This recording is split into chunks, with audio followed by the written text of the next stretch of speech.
Okay, pag-usapan natin ngayon ang mga aral at pahayag ng isang Pilipino, si Narciso Olalo, na ang claim niya, siya daw ay direktang kasangkapan ng Diyos.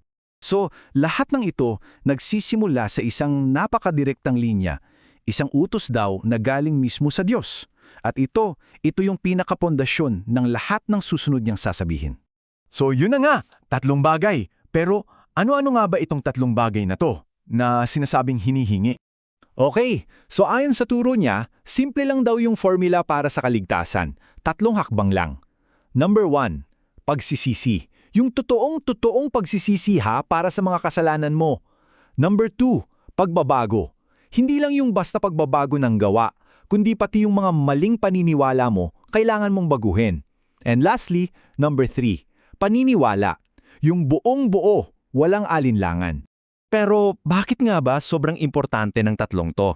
Well, para daw mas maintindihan natin yung urgency, ikinuwento ni Olalo ang isang napakadetalyadong pangitin na natatanggap daw niya.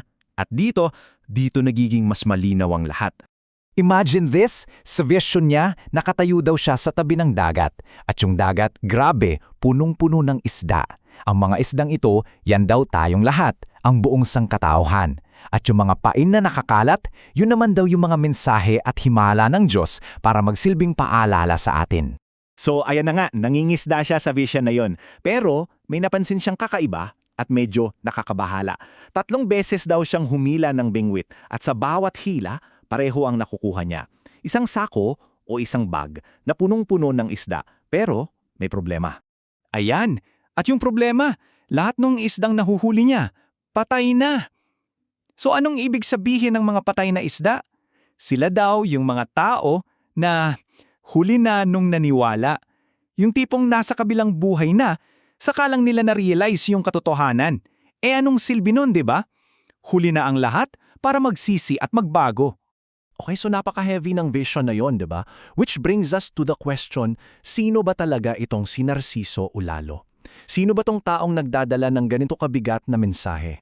Ito yung interesting part. Nililinaw niya na hindi daw siya propeta, okay? Ang tawag niya sa sarili niya ay isang kasangkapan. Ang ibig sabihin daw niyan, ginagamit lang siya para maghatid ng mensahe. At binigyan daw siya ng special gift, isang power of mind para maintindihan yung tunay na kahulugan ng salita ng Diyos. Sa paraang ayon sa kanya, hindi kaya ng mga pare o pastor. At dito napapasok yung isa sa mga pinakasentral na tema ng mensahe niya, yung diretsahang pag-atake o pagtuligsa sa mga simbahan at organisadong relihiyon. So para sa kanya, may malinaw na linya sa gitna. Sa isang side, yung turo niya, kaligtasan na nakukuha sa gawa mo, yung pagsisisi at pagbabago. Sa kabilang side naman, yung mga ginagawa daw ng mga pari at pastor na tinatawag niyang ipokrito. Tulad daw ng pangungulekta ng pera gamit ang pangalan ng Diyos. So heto na yung pinaka-punchline ng turo niya. Para sa kanya, baliwala yung pagsisimba, yung relihiyon mo, o kahit yung paulit-ulit na pagbabasa ng Biblia. Ang totoong kaligtasan daw, nasa gawa yan. Nasa kung paano ka nabubuhay at kung paano mo tinatrato ang kapwa mo. Yun lang.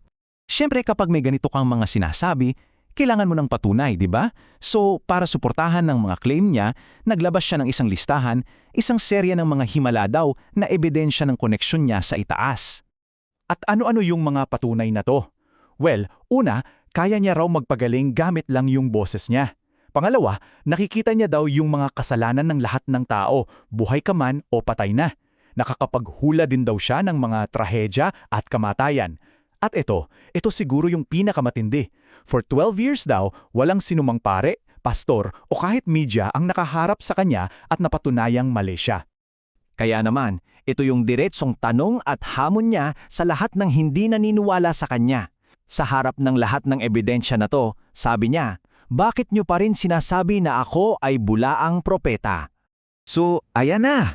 Narinig natin yung pangitain, yung mga pagtuligsa niya sa relihiyon at yung mga ebidensya.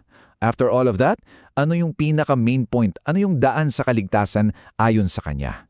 At dito tayo nagtatapos sa isang huling utos na medyo nakakakilabot. Grabe. Dito, malinaw na ang paniniwala ay hindi lang simpleng choice. Parang sinasabi na ito isang kapalaran na may mabigat na kapalit. Isang mensahe na nagiiwan talaga ng tanong sa isip mo, di ba? Ikaw, saan ka tatayo dito?